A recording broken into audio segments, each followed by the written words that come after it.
what we're going to do is we are going to take questions from the audience. So I think I'm going to be moderating. So what we'll do, we're kind of doing it on the fly here a little bit. We've got some amazing experts up here, people who have loads of followers on Twitter. I'm looking for a couple other people who I think should be up here. Just a couple people who wrote the book on Twitter, I'm just saying. So if you have some questions about using social media, there you are, thank you, about using social media, come on over here. Okay, now we have a limited amount of time, so come on up here. We're going to ask the panel a question, and then we're going to listen, and we're going to take notes. We're going to learn some cool stuff. How does that sound? Is that good? Sound like a plan? All right. Tell everybody your name, your website, and ask your question. Hello, my name is Mark Strickland. I am getting ready to publicly go with the socialmediaconsultant.com. Is that a wise idea? And how do I manage my social media time, and how far into the social media realm should I go?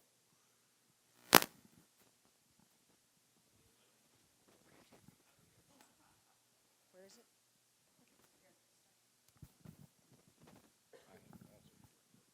Well, my first question would be, if you're calling yourself a social media consultant, what credentials are you going to put out there for the people that you're telling you're the consultant?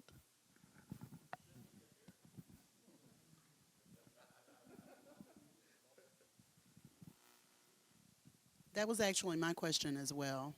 What are your credentials, and then who are you interested in attracting to your social media consultancy?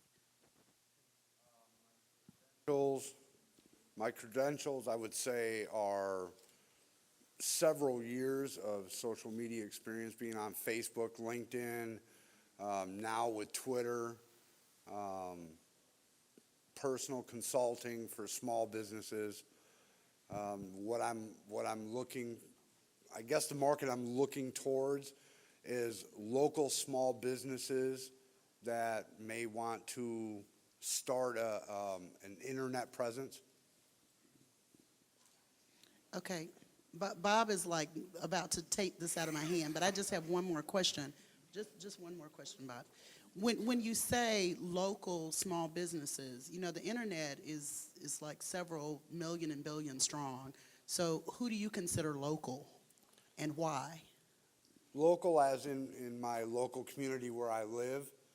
I've talked to several local business owners with a prior business opportunity, and a lot of them are just starting websites, and that's all they have is a website.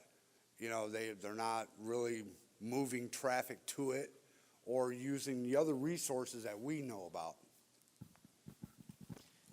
I would suggest for any of you that are trying to do consulting, you need to have that credibility of results with your specific marketplace. So I'm not going to ask you, because we really shouldn't be dialoguing back and forth for the panel, but take your community, find some people you're already networked with, charge them a certain amount of dollar based on what you think their customer result profit margin will be, get the result, and then let them spread the message for you. It can be good to do local marketing if you're good at social media, but as has been said, you need to build the credibility. You need to have the credibility, so you need to have the results.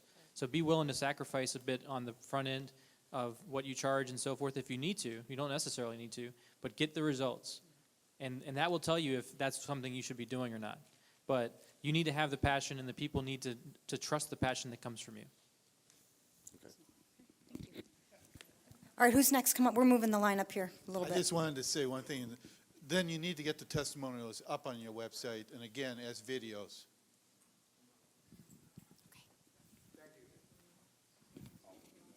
Hi, Lori Tossi, Baby Steps to Making Money Online. My question relates to the overwhelm. Thank you, Melanie. As specifically with social media, how do you manage your social media so it's not all-consuming? I've heard people talk about, managing your email. This is like an extension of that. I love that question, because everyone that asks me about Twitter, oh my God, Deb, you're on there. You have 12,000 updates. How do you have the time to tweet? And what I say is I don't have the time not to, because it's just a different mentality. And I think if you all start realizing that social media, it's just a different way of doing things. It's just like when email first came about. What did you do before email? And before you had the CC option? If anyone ever worked in corporate America or any type of nonprofit or any type of business, when you had to get a memo out, you had to type up the memo or write it, go and make a copy or a Xerox, right? Then put it in everybody's mailbox. It was a time-consuming process. So when email came up about, all you have to do is click CC. Now, granted, that winds up being also a time waster because a lot of people CC people who don't need to see it. So it's so easy that it's easier also to get inundated for other people in email. But think about email. When you first started emailing, it was a new, novel type of thing to do. It's the same thing with Twitter. It's the same thing with social media. It's a different way of doing what you're already doing. So for me, my time, I have way more time now, especially with the iPhone, because I'm checking email as it comes in, and I'm on the road, I'm traveling. I don't have to wait to get back to the office. Twitter, now when I meet people in a conference, instead of sharing an email address for them to send me a whole page for me to consult with them on their business for free, they can contact me, but on Twitter in 140 characters. This saves me a ton of time. People have to be more concise with their requests. People have to be more concise with how they want to communicate with you. And then when you reply back, again, it's 140 characters. So I'm not obligated to give them a whole long page of advice that would normally be a charge. It's just a sentence or two. Plus, on the side benefit of anybody here in internet marketing, every tweet is a benefit for SEO. So now I'm getting SEO benefit for communicating and giving free advice back instead of just email where only one person saw it. Now thousands of people are seeing it. Deb, that took too many characters. In the spirit of Twitter, I'm going to keep it simple. Do what's natural. That's it. All right, well, okay, Somebody fine. tweet that. Second tweet. Natural means do it when it's convenient. Do it when it feels right. Do it when you have time, when it's conversational. There's days that I'll go hours. I got you next. There's days that I'll go hours without tweeting because I'm busy doing other things in my life. But when it comes time for me to have that moment to go, man, I want to tweet that. I want to take a picture. I want to send that up. I'm going to tweet right now. I'm sitting next to Warren Whitlock, and he's barefoot, and I don't know why. Because contagious? it's that pedicure. All right, let's take a poll. How many people think Warren should keep the shoes off? How many thinks he should put his shoes on? Wow, it's a hung jury. No rules. You should be tweeting things, like your pillows fighting amongst themselves? And, yeah, okay. I didn't even see that, and I heard about it. So, Tell the story. explain your pillows fighting with themselves? Anyways, I'm going to focus on helping you. The fight only started last night. I can't even respond, Joel, please. Okay, boys, let's go. All right. Managing your time with social media is related to the results that you're looking to achieve. It's looking to your audience and how they need to hear from you. Are they reading your emails? No. You may want to switch how you reach out to them. And there are numerous software applications that can help you manage your time better. TweetDeck for Twitter. I'm following 540 people, and that's half what I used to follow, and I still can't hear from people that I want to talk to, because people like show up and fill my entire Twitter stream, so I can't always keep up, and it's in a matter of seconds. Carrie types faster than anyone I know. So, hold on. Keep up. You rebut whatever you want. I'm not done. Anyway, TweetDeck is really cool because you can respond to people, you can direct message them, you can retweet them much faster than having to think and do it on your own. You can group people that you really want to see their entire Twitter stream. You may have customers that are they're your best customers, but they talk about some asinine craziness, and you don't want to hear it. So you leave them in your regular Twitter stream and follow the groups that you can set up. It's really cool. There's numerous other software applications, dozens. If you want to find out more, just talk to me. Okay, thanks.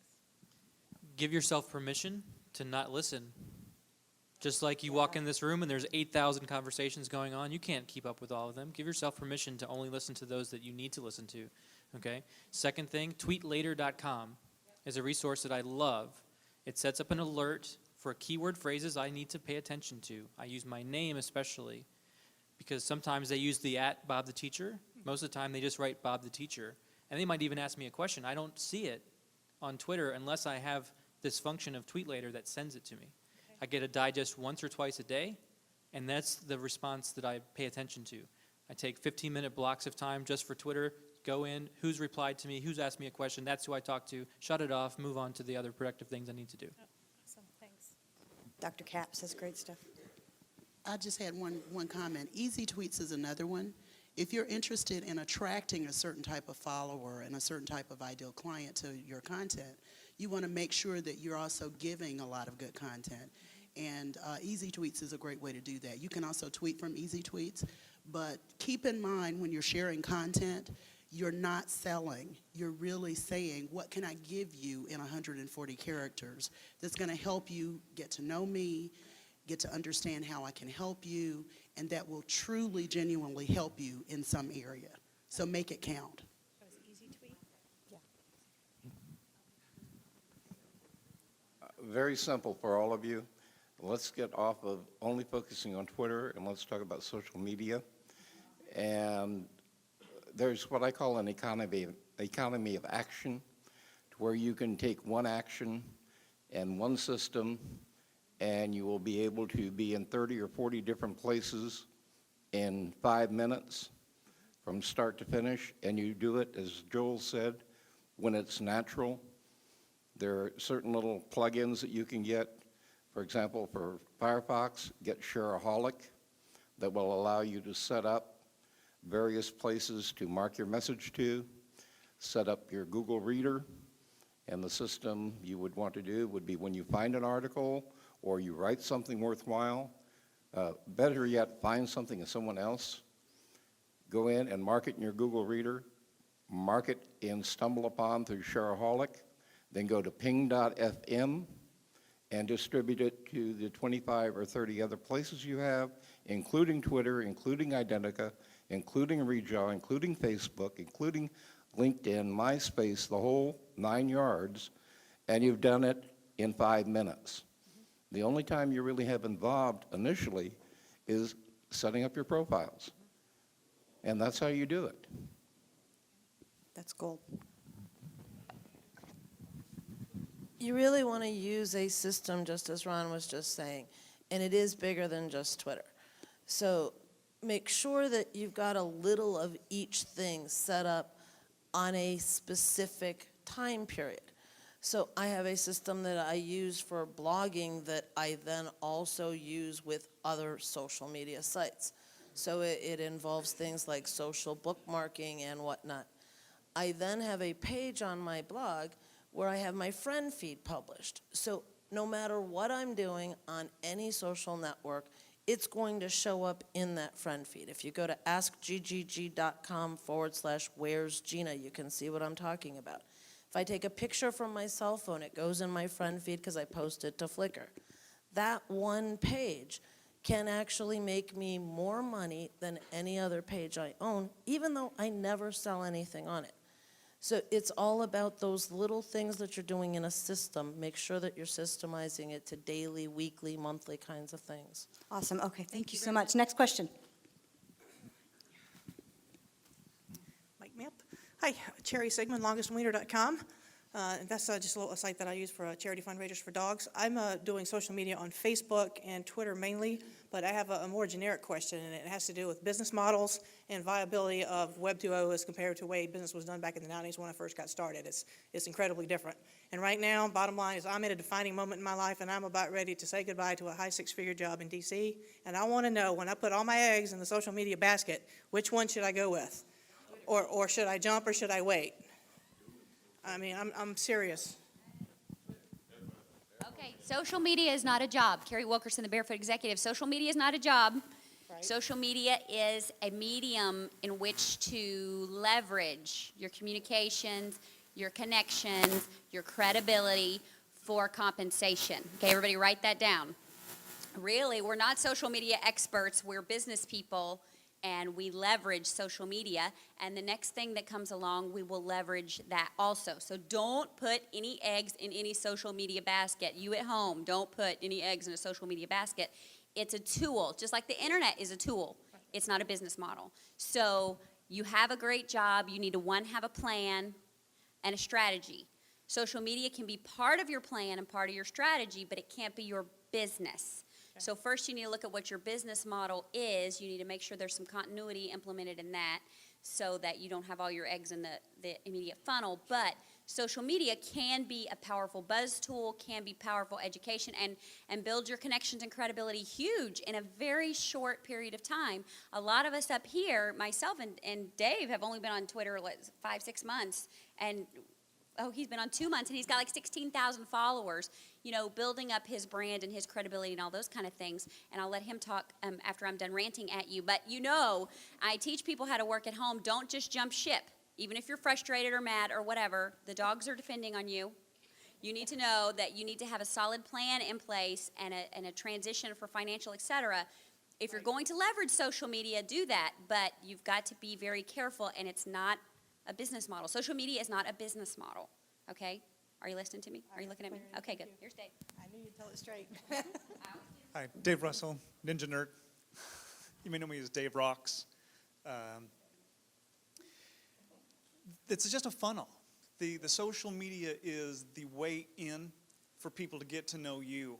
A lot of people refer to the KLT model, know and build that trust, right? So the KLT model and I'm not trying to preach the KLT model at all, but in order to get people to bond to your brand, and buy whatever it is that you're selling, that we don't really know what that is right now, you need to get out there and be visible. And that could be through a blog, that could be through sharing your dig posts of stuff related to your industry, whatever that is. All the different social media are just for ways people to get to know you.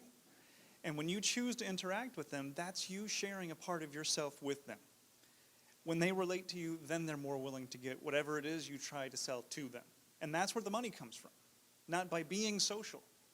Networking isn't about just meeting people and selling them things. You're going to scare them off. Meet them, get to know them, get them to know you and love you. Then they'll ask what you're selling later.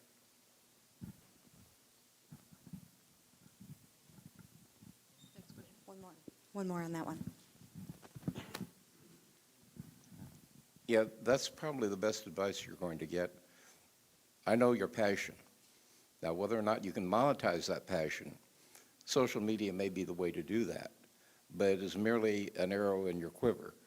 It isn't the be-all, end-all. The monetization will come with showing other people either the products, might be affiliate marketing, you may write a book, you may do video series, you may do coaching sessions, it may be something else. But that's where your focus needs to be on whatever business model you choose, Sherry. The other thing I'd advise you to do is be consistent. When you choose a brand, make that your brand. So whenever anyone associates you or your topic, or if it's dachshunds, whatever it may be, they think of you. And they come to you. After they know you, like you, trust you, well, where should I go? Well, there's the dachshund lady. We know where we go. And you do that by social media. Thank you. Next question. Carrie, you rock. So I have a question. It's like I don't know you, but I've been on your list, and it's good to see you. I think I may have gotten the answer, but I want to ask anyway. If you're a larger shop and you have an existing offer, so, I mean, I've been hearing, well, this isn't really for selling. And we've been having some luck with the Facebook ads, but that's not social media. That's buying and selling of ads. Is there a way, has anybody had any success with throwing some money at social media? And if so, what have the results been? If we're doing other advertising methods, if we want to go out and spend 10K, 5K, whatever, on doing something in social media, is there a plan for that?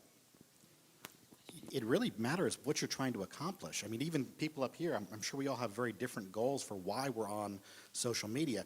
For myself, I'm not approaching it from an info marketer standpoint at all. In fact, I probably have less people on my follow list than a lot of people in the audience right here. But that's not the point, because for me, I'm selling Bob Berg speaking services at $30,000 a clip. It's a whole different type of sale. So for me, I'm there building relationships. And I may not have a huge list, but I've got people that'll run through brick walls for me. Someone once disparaged me on Twitter. They made a comment about me. They thought I was trying to spam a link when really I was just retweeting someone else's stuff. And within seconds, I had 5 top name marketers get on and rebut this person and say, you just picked on the totally wrong person. We've got his back. And that's the type of relationships you can build if that's what you're looking for. So it really depends on, are you looking for a very broad audience, or are you looking just to build relationships with people who have access to broad audiences? I kind of prefer to put in the time equity myself and develop real relationships with people like these who have huge audiences that'll get you what you need. Quick answer for do you get results? Yes. Are people getting paid? Are people buying things from using and being in social media? Yes, absolutely, and in droves, and that's why they continue to do it. And that's why there's, how many dozen? Is there like a dozen and a half up here? People who are now talking about it because they're all also jumping on it and taking advantage of it. So we wouldn't all be doing it if it wasn't working for us. The second thing is you want to think about, for everyone here, social media, it is just a different way of doing things. Think about a Rolodex. Think about if you connect with people. Do you put money into that? Do you put money into going to conferences and networking? It's funny to me because no one asks, well, why do you go to some conference for 3 whole days, right? No one asks that. But yet that's a lot of time, a lot of money. And it's the same thing when you use Twitter or social media. All it is your living, breathing Rolodex that, say I want to get in touch with Joel Comm to promote his live text thing that's coming out next month, right? See, he's on Twitter right now. I see him tweeting, and I'm like, Joel. And I could send him either a direct message or an @ message. The person's right there live with you. So it's a beautiful way of connecting with people, but doing it in a much more powerful way that has never existed before until the internet existed. Social media isn't just conversation. It doesn't have to be just social. You could be using Squidoo, hub pages, blogging, press release sites now all incorporate video. So these are things that Google respects, sees, runs to, and says thank you. So if you have some smart people that will target the right content, targeting the right keywords, you can dominate pages of Google at once. So that would be something worth spending money on. You may want to have someone acting as a persona for this product and being a face in the social sites and actually socializing and paying them for that. But it's all about where you want to spend the money, how you want to market the product, the angles you want to take, the people you want to interact with. It's such a big picture. It's not like just paying for ads. It's very different. So we'll talk on the side. Both Erica and then Willie. Hi, Erica Douglas, erica.biz. So I heard you use the term throw money at social media, and I was a little uncomfortable with that because social media is made up of people. It's people. You don't throw money at, I wouldn't go up in front of an audience and throw money at them. I'm sure they'd like that, but that's probably not really going to help my business. So I had a saying that I tweeted after I got off the earlier panel, and that is, people sell products, not sales letters. And I'm going to add that to say, I'm going to amend that to say, people sell products, not social media sells products. Not AdWords sells products, right? So it's like a buzzword, but really it's about you connecting with people, and keep that in mind. So I wanted to hear more about your product instead of just preaching to you about social media. 30 seconds? 10 seconds? Long story short, we sell low-end business opportunities. It's a fairly large operation, and most of our results are coming from traditional as far as the internet media, opt-in email, banners, and so on. More about you and your product. Yeah, it is. And for us to be excited about the move into now, I do Facebook for my own personal, my relationships that I have with people, but moving it into the measurable, dollars out, dollars in space, I mean, that's intriguing because there's a lot of action. What I'm hearing, though, now is that there's more ways to get value out of 2.0. For example, we can have a persona out there creating solidity to Why people not who've you? purchased. I don't really like the word persona either. It's valid, but I like you. I want to hear more about you, and I'm really emphasizing that this whole weekend. So that's what I'll leave you with. I want to hear more about you, and that's what social media will help you with. Okay, then Willie. Yeah, and what I hear you saying is you want to use that as a direct response vehicle, which is what most of the people up here have been taught not to use it as purists, you know. So I understand what you're saying. I haven't seen anyone using most of those platforms for direct response vehicles other than, you know, for the paid advertising you're already familiar with. So.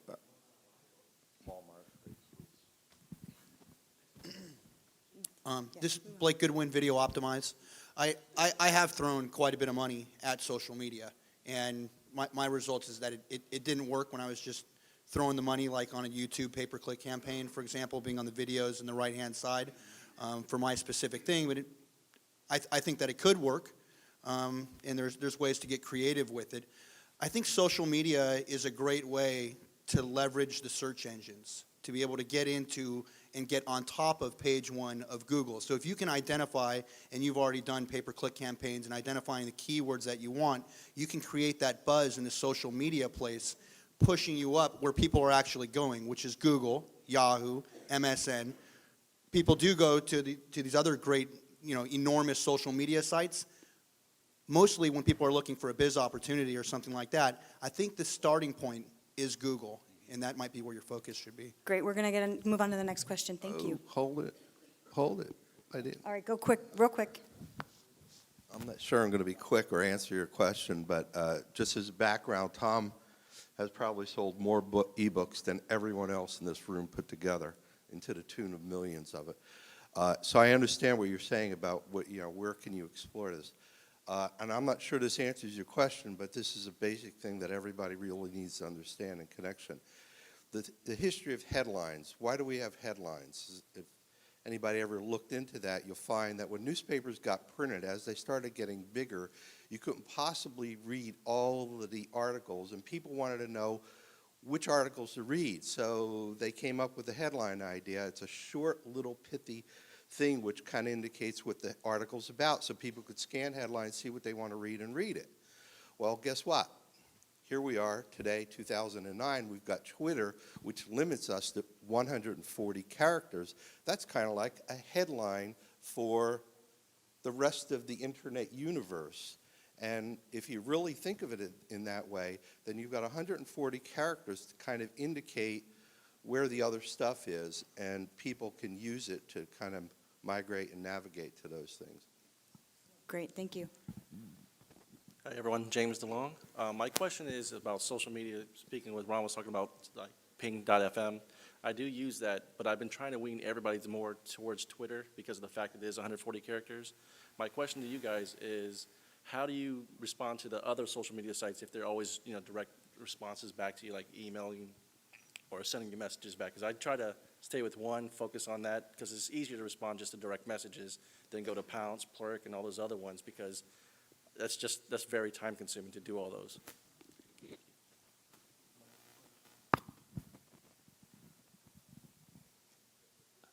Well, don't go to Pounce. They're out of business. Yeah, let's go. Yeah. And you're going to see a lot more consolidation going on, I think, over the next year. But I would still say use Ping FM and then set up a couple of things. Set up a Google alert for your keywords and your brand. Do the same thing with a program called TweetBeep, TweetBeep. So anytime anyone tweets a message involving you, you go in and you'll pick up on it. It'll notify you. It will also give you a great place to find other people that are interested in the things you're interested in, to form relationships with, maybe JV partnerships with, and then get in the habit of maybe every 4 to 6 hours going into what used to be called Surmise. It's now called Twitter Search, and put in your brand and pick up any streams of conversations involving you, monitoring your social reputation, and that will tell you who to respond to, and you'll never miss anyone if they mention your name or they mention your brand. Because if you get a number of followers, my Twitter stream goes off my page in a minute, okay, whereas I will pick it up there. Bob, the teacher's ready to jump out of his chair. Paul is about to jump out of his chair. Okay, great. I just twittered that I had a $1 marketing tip for you over there. You're talking about throwing money, so to speak, throwing money, but at marketing. And there is a site, Ross mentioned press release sites, you know, just get involved with other social sites like Squidoo and such. One great site, it sounds really ridiculous, the URL, but it's free-press-release.com. 2 dashes, horrible domain name. But for $1, you can get a premium release that will get indexed in the search engines very quickly. If you use a keyword in the press release title, it will get you ranked rather quickly. I did that with Joel Combs Launched. I did an official review by my company of Joel Combs Instant Form Pro, and that's still hanging out on the first page of Google. It's like Instant Form Pro review reveals amazing findings or something like that's what my subject line was. But that's a great way to do that kind of stuff and leverage those press release sites. But for $1, it's well worth it. And I thank you. We have a four-prong social media strategy. I don't know if you've ever, there's a site that I drawing a blank right now, but it lists icons of all the social media sites, and it goes on for pages and pages and pages. It's really insane to try to compete directly in social media that way. That's why we took this avenue to make our social site. But we have a four-prong approach. Twitter for the conversation and import your Twitter feed to Facebook. Facebook for the fan pages and the groups, which really becomes more of a direct communication to people who are following you. You know, time for all those stupid apps that are on Facebook. If one more person wants to turn me into a zombie or a vampire, I'm going to explode. Or Kidnap, or all the other games, you know, for the kids, fine. YouTube for videos, and Frank Sousa, you in here? Yes. Traffic Geyser is the tool everybody needs to be using to blast their videos. Traffic-geyser.com, and yes, it's an affiliate link. Or discover Traffic Geyser, and the LinkedIn is the fourth prong, and the true value there is really in connecting with people that you want to connect with. The fifth prong occasionally is Squidoo if you want to build a site to get some traffic to it, but really focusing efforts on those four is more than enough to do. Twitter, Facebook, LinkedIn, and YouTube. Awesome, thank you. All right, we've got another question. So here's what I'd like to know, two things. First of all, in terms of all the social media, what's the biggest value you get out of it, not just how you're using it to leverage your business? Because for me, one, it's definitely been, like Tom talked about earlier, the connections, because I look at it as a way to help and support other people.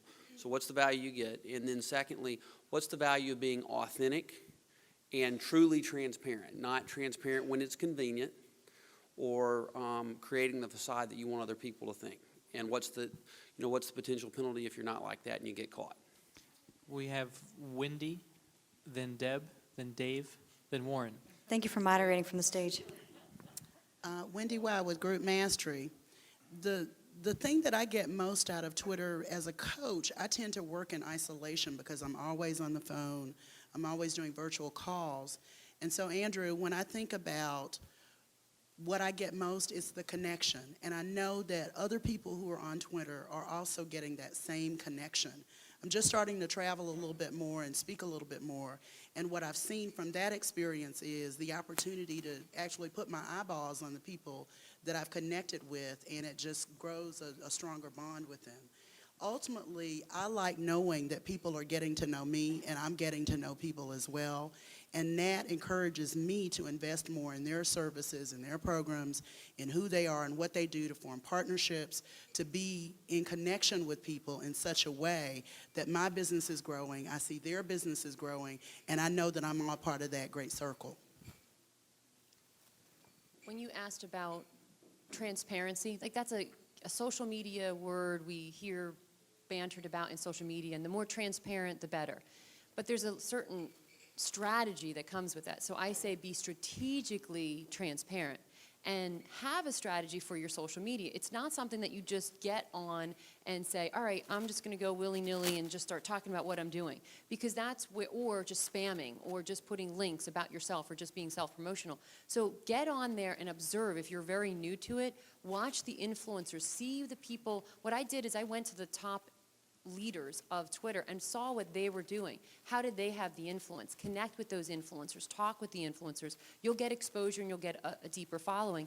But watch what they're doing and you can model very quickly what is going to be a platform for you. But then have a strategy for your social media campaign. You should have 3 to 4 specific things that you're on Twitter for or you're on Facebook for. So every time you tweet, it should be in accordance with that strategy. So don't think that you just have to talk about every little thing that you're doing. Have a strategy, have it linked to your business, and follow the media establishment. Right? The media establishment, I just came from speaking at On Media in New York, and this is where, again, real media, Madison Avenue advertisers were there, and talking about how PR is a very strategic thing, and they won't allow everyone in their company to talk with the press, right? So you want to look at that and say, well, why is that? What could be said wrong? And then make sure everyone in your company has the same strategy that you have for your company.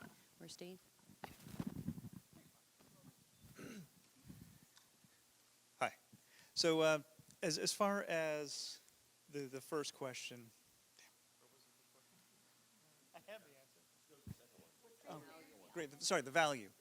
The value that I get out of it is, and as Joel brought up earlier, what's the best way to know what your customers want? Ask them. Social media is a fantastic opportunity to be right in front of them and have them tell you right to your face what they expect out of you, what they expect out of your brand, what they expect out of the products, all those things. Transparency. I am selectively transparent as well. I have several different personae, all of which are me, but they represent different aspects of who I am. Different voices in my head, perhaps. So the social media Dave is Dave Rocks. I'm not going to talk about the other ones because if you're not watching those, probably because you don't care about what he has to say. I have things that I'm really into that are very different from what the people who are into my social media Dave are about. And if I started talking about that, they'd be bored to tears.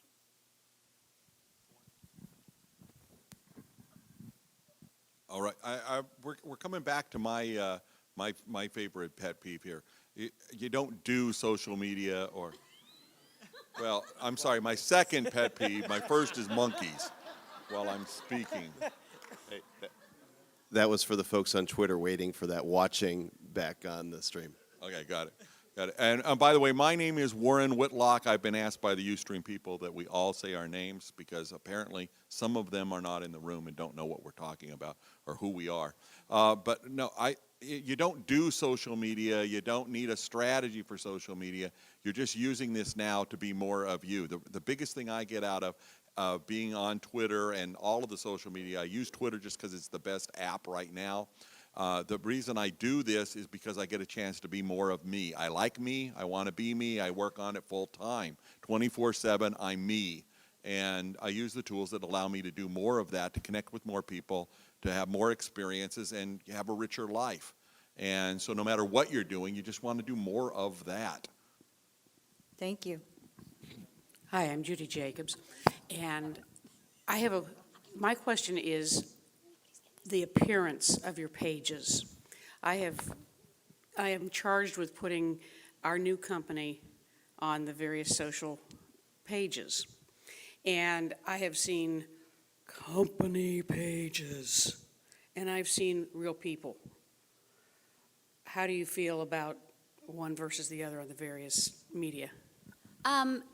I think, my name is Carrie Wilkerson, the Barefoot Executive, and I'm a big fan of branding. And since I'm a Texas girl, I like to think of it even in the cattle sense. Like I want them to be barefoot branded on their hide so that people know where they belong and where they got that brand from. Shut up. There's a lot of syllables in that, people. Get over it. Okay, so what I think is this. My Twitter profile is branded for my company, but it's also very me. Facebook has pictures and videos and those kind of things. I think if you are using it for business, traffic and those kind of things, it needs to be unified. It needs to be, communicate your message. If you're using it for just personal things, then I wouldn't worry about it. But I think an avatar is important. The little picture that you use, I think that needs to be a current photo of whoever the voice of the company is or whatever you're representing. Now, that being said, Zappos doesn't use Tony's picture. Zappos uses, Zappos graphic. I think that just depends on the size of the company, the brand of the company, and those kind of things. But I do think that a Twitter profile is underrated as far as having a custom one and having your other sites and other offerings and specials and those kind of things. But just make sure your brand is consistent across your look, your feel, your colors, your picture. Everything is consistent across all those platforms. And then just a little pet peeve rant here I have is use a current picture, people. I don't care if you used to be 50 pounds lighter. I don't care if your hair used to be a different color or if you're older now. Use a current picture. It's a credibility issue. If I meet you in person and, Bob, you look so different from your avatar, I mean, you don't really, but I'm saying if you do, then that's an immediate disconnect for me. It's a credibility issue, and I'm going to hesitate giving you my money because why should I believe your copy? Why should I believe your offer? Why should I believe your authenticity if you're not true to form on that? And I know Michael has something to say. I have a couple of things. I'm Mike Savoy. SocialNetEffect.com is my website. And, one of the things that I believe in, as far as social media goes, if you're going to have a company website, first you should have your own personal profile for whatever the things are, because people are going to want to know you. And then once they get to know you, then you can start working in your company profile, because now you've established your credibility, and now you're transferring some of that to your company. Back row. And then next question. Gina Gaudio Graves, the JV Queen from the IMUniversity.com. When you're branding yourself and you're putting these profiles together, you want to make sure that you're using your profiles to tell your story. That story should be your story as an expert. So it's the face of that company, whoever the expert is. You want to create a story around it. Rhonda Del Baccio, who's here, the story lady, has a great formula for creating a story of you around the hero's journey, so that you're getting the different elements that you would have, say, in a novel into your story. And what you'll find is if you're developing that story in that way, people will really start seeing you as an influencer. It will immediately start your relationship out at a higher level. You'll have that credibility. They'll be much more likely to allow you to take them by the hand and lead them to where you want them to go. But pick one and be consistent across all the platforms as well. Great. Bob the Boss.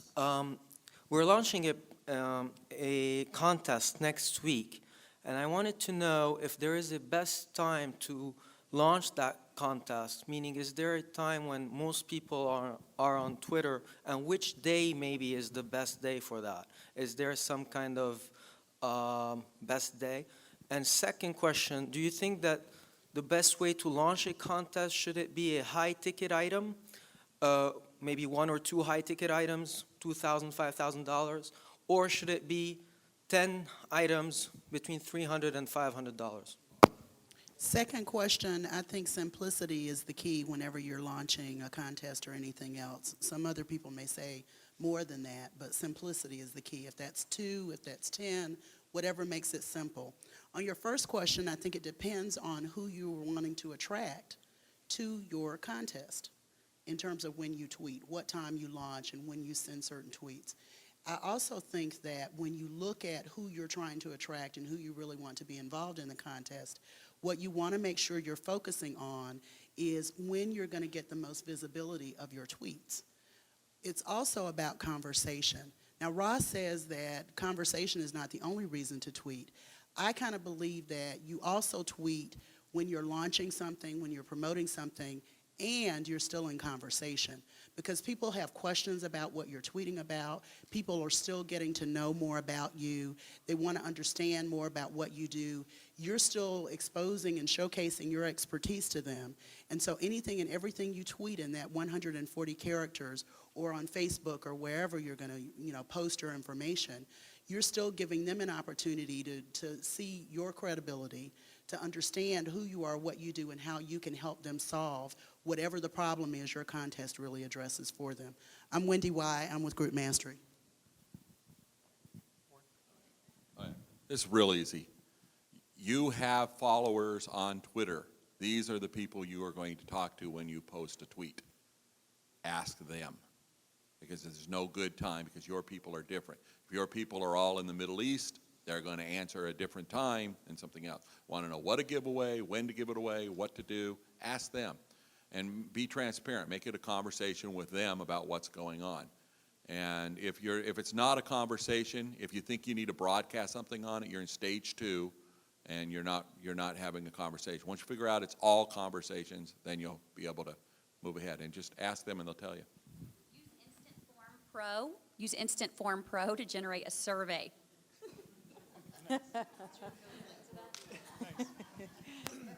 I know this is probably going to sound prosaic or whatever, but the right time, it's not a time of day. It's after you've developed enough interest. And whether that's because you've piqued the curiosity of your audience, whether you've had some buzz beforehand and had people talking about it, because you've had blog postings say, look for this, it's going to be on Twitter.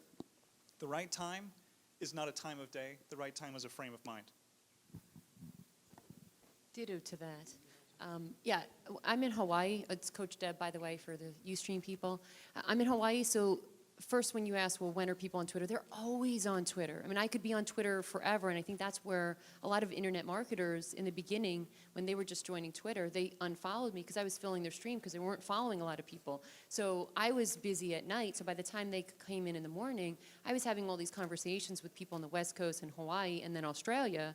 They were just waking up and they'd see me in the whole stream. So for me, my time is different than your time, just echoing that. And I just wanted to make a point for all of you guys kind of observing what's going on with this social media panel. Here's a group of experts in social media chosen to talk and answer questions, but what do you see going on? There's this whole tribal language. There's some little side conversations that you guys are going, what are they talking about? Pillow fights? What? If you don't know, it's because you're not following the people and you're not following the stream and the conversation and the little tribal things that like-minded groups do to connect and influence one another. How many little links were shared among the group? That's powerful. You do Wendy that Y. Bailey. No, but for me to do it for you, right? Joel Comm and each of us, you'll notice on Twitter, we're sharing links for each other. We're sharing links for influencers, for friends. That's what Twitter's all about, influence. It's not about the tool, it's about influence and how you use your influence. Hi, Erica, aka Erica Biz on Twitter. I wanted to actually address that because I have run a survey/contest on Twitter. I put it on SurveyMonkey, which is a free survey site, and I put the tiny URL up on Twitter for it, and I asked people to fill it out. And of the people who filled it out, I gave away 3 free books, and they were other people's books, not mine, just books that I liked. And I requested it on Twitter. So what I have found, and these I'm going to give you real numbers and real times here because this is what I found. Your experience may vary. YMMB, if you're tweeting that. Okay, tweet at least 2 times a day, in the morning and in the evening. I'm on Pacific time, so I find that things get really active between 9 and 11 a.m. Pacific, and again between 6 and 8 p.m. Pacific. So tweet at least twice a day. Delete your tweets off of Facebook if you're doing it over and over again, because the Facebook people get really annoyed when you tweet things and they go over to Facebook. And I don't know, I get all these Facebook messages from people like, you tweet too much. So be careful of that, especially if it's Twitter related. I do log into Facebook and hit clear on the status message. Tweet at least 3 and preferably 7 days in a row, twice a day. And you can use Tweet Later to set it up.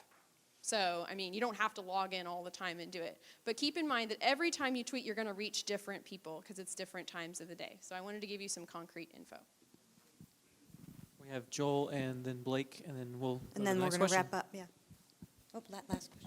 We're going to do a web-based version of Instant Form Pro and call it surveyflyingmonkey.com. Yes. Nod to Michael Savoy for that. I've been observing lately some people that use Twitter, and it is such a one-way conversation. Case in point, Penn Jillette of Penn and Teller. The guy's got tons of followers, and all he does is broadcast.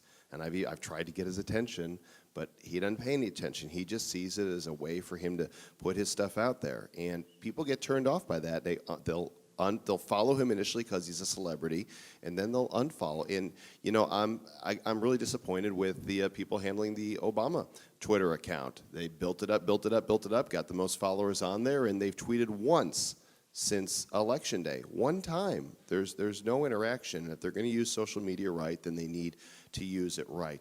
Tweeting could be absolutely anything, and I'm with Barefoot on this and Warren. There's no rules. There are no rules. You know, I'm sorry I did disagree, but to schedule to say tweet twice, you know, a day for 7 days, that's putting me in a box, and that's giving me something I have to do now. And I don't need something else to do. I want it to be natural. I want it to be as natural as walking into a room saying, hey, how you doing? And if I want to say, you know, I'm tired and my pillow's talking to me, then that's my late night, you know, ritual. That's what I want to do. If I come across a link that I think is interesting, that's what I want to tweet. I don't want to go looking for a link so I can say, what is something interesting I can put out there now? And if it doesn't happen till 4 in the afternoon, that's fine. And if it does, and if it happens at 4:15 again, that's great. If I'm interacting and replying to somebody else, it's all natural. Do you get it? Yeah. No rules. To Blake. Blake Goodwin, Video Optimize. In regards to the first question, I would do a first, second, and third prize because that's been what's worked in the past. It's what people are used to, and give people what they want. So I would do first, second, and third rather than just one big bang or 10 small things. And then I would get your message out on YouTube. Contests are huge on YouTube. And you can portray in a video a lot more than people can read in 140 characters.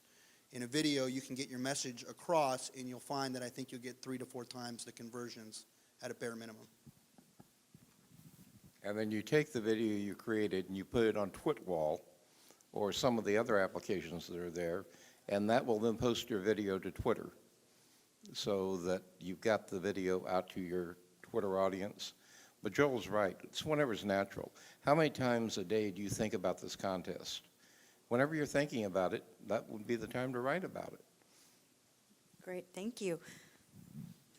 Well, I was going to say one thing real quick. I heard somebody else talk about time management. I will share that because I do so many different things that I do, probably handle Twitter slightly differently than some people in it. I schedule times to be on Twitter. It's just flowed into my schedule so that I'm, you know, I do control the amount of time I spend on Twitter. Great, thank you. Hi, Gina Carr, GinaOnTwitter.com. And I would like a little bit more of this discussion, Dave, particularly what you were saying about the strategies of using different, if you're in slightly different niches, how to, you know, whether it's better to use your single brand and persona or to vary it, and who's had success with that. So a little more extended discussion, Dave, of what you were talking about earlier, and if other people are doing that, the different brands, that's what I'd like to know. Gina Gaudio Graves, the JV Queen, and I've had success doing that for clients in the past where they had a number of different products, a number of different niches. One of the things that I would suggest, though, is do you have an overall brand that unifies all of them, or are they really totally separate? They all sort of fall under a single brand of marketing, tribe building. If you've really got that one brand, I would try to find one thing that you could use throughout all of them. If that really isn't possible, if you've got something in 3 completely separate niches, whatever you're trying to brand as being the expert for that is what you're going to want to go with, even if that's a persona. But if you have something that can unify it, try that. And for those on the time management issue, one of the things that I do to help me save time, especially with Twitter, is I use Jot, JOTT.com. So I can just pick up the phone and I can talk my tweet and then hang up. And so I'm getting in the car, I talk my tweet, I'm out of there, I'm done. It doesn't have to take me hours to do. Hi, Dave Russell again. Sorry? Dave rocks. Dude. So, as far as maintaining multiple personalities for those of us so afflicted, Twirl is a fantastic tool for that. I do recommend TweetDeck for your Power account. I have a Power account where I'm following, 17 million people. Sorry, 1,000.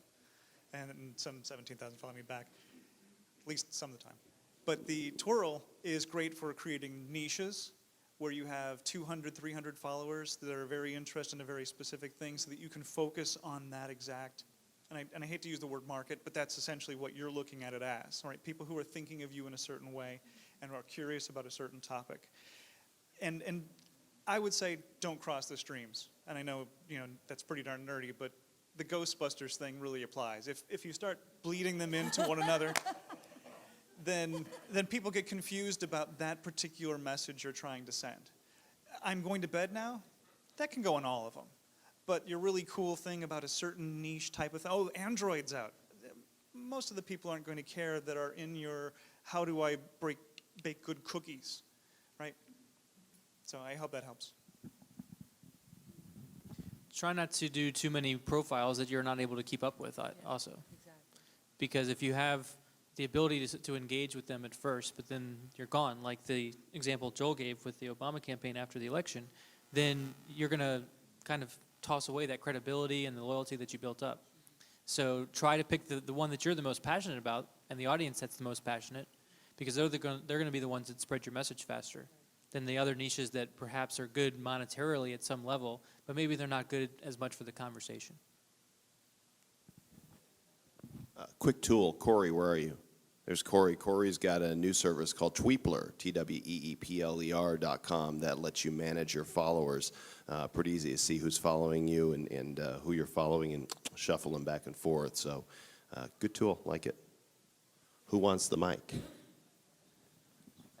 I got to say something real quick about the power of Twitter. Just sitting here, I added 28 followers in like a matter of, about 10 minutes. So it's at Paul Counts, probably because Carrie Twittered me and Warren Twittered me.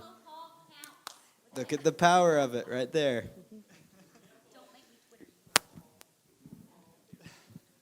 Sorry, we're talking about, what were you just saying, Joel? I forgot what that. So the tools out there that help you follow and unfollow people, I just want to issue a general warning. There's a problem with the Twitter API, and it misreports who isn't and who is following you depending on when it calls. Sometimes it'll say somebody isn't following you that is, and sometimes it'll say to you that you're not following them, and so on. So be very careful using great big tools to mass unfollow people. Just in general, if you go grab everybody who wasn't following you and you say, all right, see ya, then you're going to upset somebody who said, wow, what did I do to make you unfollow me? It's kind of like, just a kick square in the, well, anyway. Mouth. So just be careful with that. And but otherwise, if you use it as a tool to see, oh, I lost 1,000 people, that's helpful. But don't just mass unfollow. You'll be really sad.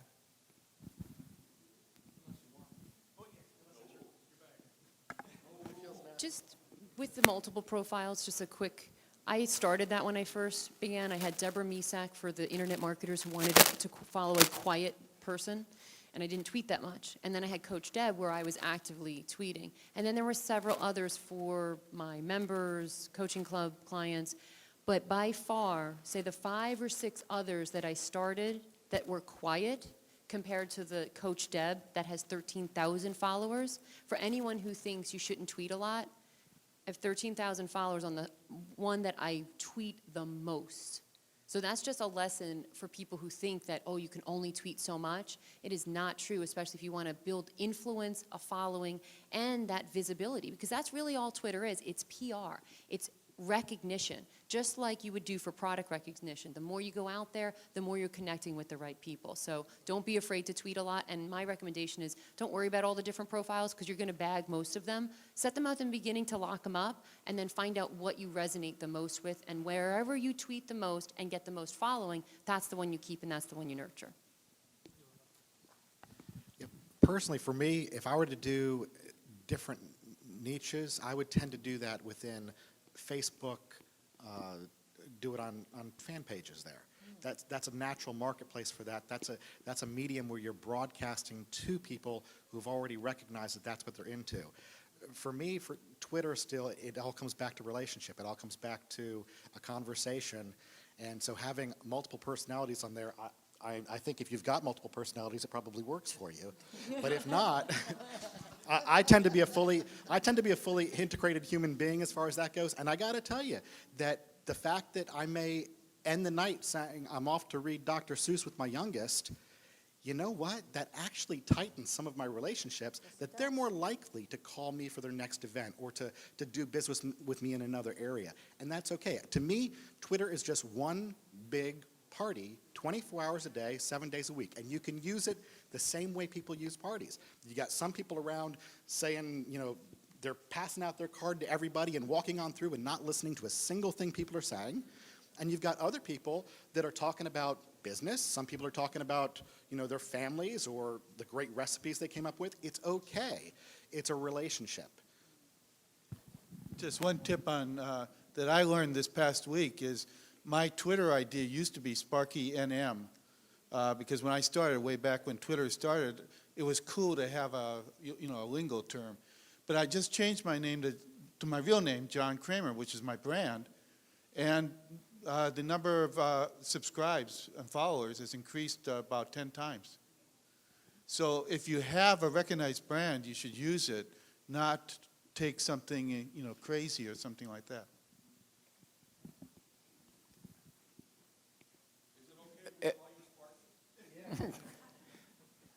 I think you got some real good advice as far as do not cross-promote.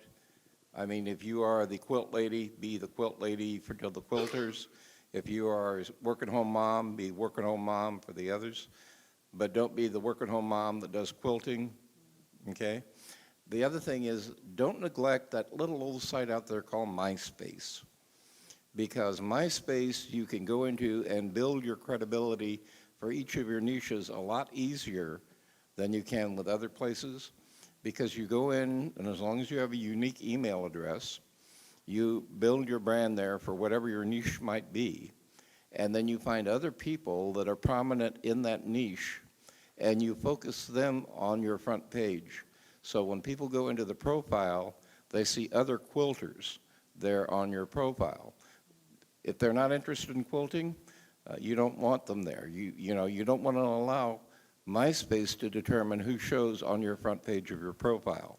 You go in and you change that because otherwise they go by whatever the oldest MySpace account is, and a lot of those old MySpace accounts, if you're a quilter, you don't want to be your friend showing on the front page. So you manage that, and MySpace gives you a little bit more control, and then you put that together with Facebook fan pages and things like that, and that way you could do a niche type marketing. Dr. Ron Capps, the niche prof. Okay, we'll have one more answer, and then Joel, you want to do your? Okay. I'm just going to say that Twitter is, to my knowledge, the only place that you can change your profile name if you feel like you've made a mistake. So if you named yourself Sparky, well, whatever it was, you don't have to create a new account and then build up a new following. You can just go into your settings and change your profile name. And as soon as you do that, you lose the previous profile name. So if you've linked to it from websites, you're going to have a problem. But go grab it. But, for example, if I wanted it to be Bob Jenkins now, I could just change my Bob the Teacher to Bob Jenkins if it was available. Okay? So, anyway, change your name, don't feel, but use the same account as you already have. Thank you, panel. Excellent. Hey, one more guy that you guys should probably be following is Successful. He is awesome. Alejandro Reyes. He is the Twitter guy. All right. I think it would be a good idea for them just to say what their Twitter ID was for each person real Let's, quick. we'll run through the panel, and since you've got the mic, just start. You can start, and then we'll go all the way around. Okay, sure. And then so each of the panelists will say their Twitter ID. If you're not following them, start following them. These are people who know what they're doing at Felicia Slattery, just saying. Okay. Okay, so we're going to say our username, twitter.com/ and then our username is where you would find our profiles. If you're already on Twitter, Then you just do @ and then our username. I'm Bob the teacher. Tomorrow morning at 8:30 a.m., you need to be here. But Bob the teacher, all one word. Paul Counts, all one word. Follow Bob the teacher. I'm Warren Whitlock. Barack Obama. No. Joel Comm. Twitter power. No. My name is Michael Savoy, and it's spelled really weird, so it's Micheal and Savoie. Thank you. I'm at barefoot_exec, EXEC. All right, mine has to be the weirdest one, so bear with me. DAIV, that's Dave, Rocks, RAWKS. It's a phonetic thing, it's a nerdy thing, it's my bag. Hi, I'm Erica Biz on Twitter, and hi to my 24 new followers. Oh, sorry, Erica with a C. JV Queen. Carl Galletti, CarlGalletti.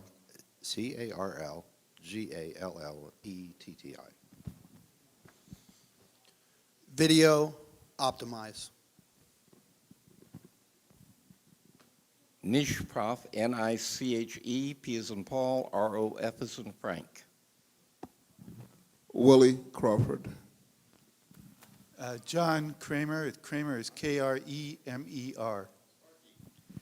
Tom Scott, THOMSCOTT. Wendy Y. Bailey, that's 2 Y's in the middle. And it's Coach Deb. And just to leave you with 2 resources, 2 books, Joel Comm's Twitter Power, right there, and Twitter Revolution. So you can get them both on Amazon. And then the free resource is twitterhandbook.com. And Willie Crawford is WILLIECRAWFORD. And follow Bob the teacher. Ross? Oh, and Ross Goldberg was ROSS. And then since he left, I guess I can't complete the rest. No, Goldberg, GOLDBERG. Ross Goldberg. Great. And FELICIA Slattery. SLA. SLATTERY. Thank you. Thanks, guys. All right. Thank you, panel. And we'll let them just sit there while you do your deal. You guys can hang tight. Oh, yeah. Yeah, I'm excited about this because you guys are the first in the world to know what we've been keeping under our hat. The book Twitter Power is actually out now on Amazon and moving up the charts. This is a John Wiley and Sons book. It's going to be in bookstores everywhere. Very excited about it. No, I don't have copies for you here. What I'm excited about is what's going to take place on our official book launch day, which is Thursday, February 19th. And rather than me tell you, I'm going to let the guy in the video here tell you what's going on.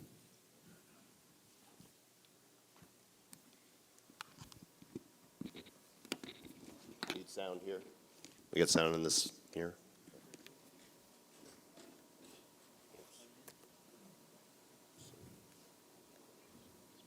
Hi, I'm Joel Comm, author of the new book, Twitter Power, How to Dominate Your Market One Tweet at a Time, from John Wiley & Sons. The website, twitter.com, is becoming increasingly relevant for individuals, businesses, and organizations. This fast-growing microblogging service has millions of users who regularly tweet 140-character messages to others each day.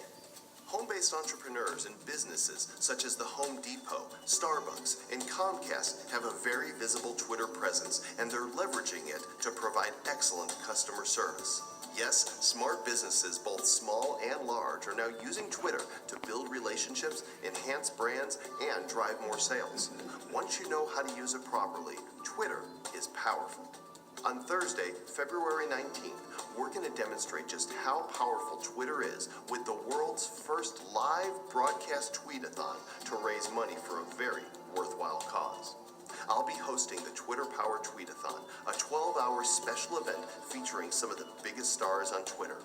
Joining me will be technical evangelist Robert Scoble, Grammy Award-winning musician MC Hammer, Star Trek The Next Generation's Will Wheaton, WineLibrary.tv host Gary Vaynerchuk, best-selling author Mark Joyner, social media expert Chris Brogan, and Heroes television star David Lawrence, among over 24 guests scheduled to make an appearance.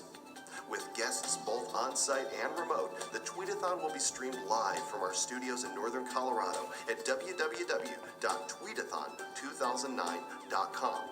We'll be working together to provide clean water solutions for those in developing nations who are greatly in need. The event will feature live guests, Twitter stories, prizes, call-ins, live tweeting, and much more. Viewers may participate by following @JoelCom on Twitter and by interacting in the chat room for our live video stream. I'll be donating all my author royalties for sales of my book, Twitter Power, on that day. And together, we can make a difference in the world and make internet history. I invite you to join me and my co-host, Dan Nickerson, for the Twitter Power Tweetathon for Clean Water. That's Thursday, February 19th from 12 noon to 12 midnight Eastern Time. It's going to be an amazing day, and I hope to see you there. There we have it. Let the tweets go out. This is going to be awesome, guys. And not only do I invite everybody here to participate and be a part of this, but because we're doing a fundraiser, I want to give you guys an opportunity to be involved on a deeper level. We're going to give you three different levels of opportunity to be involved in sponsorship of the Tweetathon. The first level is our silver partnership. With this, we will scroll the text of your business or your website under the screen. By the way, our own Barefoot exec is one of our guests. Give a hand for Carrie. We'll give you an opportunity, and we will talk about your site for about 60 seconds to discuss exactly what it is that you're all about and why people should go visit your site. And we're expecting a lot of eyeballs to this thing. There's going to be a big publicity blitz around it, and the time is right for the mainstream to pick up on Twitter. The second partnership is a 125 by 125 banner that will be placed on the site where people are going to view, along with the scrolling text and a quick mention of your site, a 60-second piece as well. For those who want to take it to the ultimate level, a platinum partnership will get you an actual 5-minute interview. We're going to be bringing you in on video using Skype, so that we can actually talk about you, how you're using Twitter, and what product or service that you want to get out before the world. This is the first of its kind. It's not been attempted to this degree before, and we've got a lot of big names involved. That means we expect the Twitterverse to be absolutely packed with tweets during this 12 hours. They're handing out forms if you're interested, if you have any questions, and I hope that y'all will be blocking out time on Thursday the 19th to join us. Pardon me? Yeah, it mentioned in the video, water is life, which I know Warren and the others are totally on board. Let me tell you about this thing. I have a friend by the name of Ken Surratt. Ken is extremely philanthropic, and on his trips to China, he encountered let me put this here. Okay, need some volume there. On his trips to China, he encountered a company that had made what's called the Life Straw. It is about that big around in diameter and about this tall, and it is a straw, the cap on one end, and a rope you can wear around your neck. It is a water purification filtration device, and a person can use one of these for 1 year and drink out of sludgy water, and it will clean out the bacteria and the elements that are causing people to get ill and die in developing nations. It's $10 for one straw. That can give somebody life for an entire year. 3.6 billion people around the world are without clean water. And imagine, I mean, there's a lot of things that they're doing in developing nations. Digging water wells is great. $5,000 can do a well for a whole community, but to be able to have your own personal straw, and I've witnessed them drinking with these things. If you go to waterislife.com, you can get more information on this, and hopefully we can raise a lot of money for this cause and do some cool stuff. Any other questions? Cool. And how about a hand for our panel?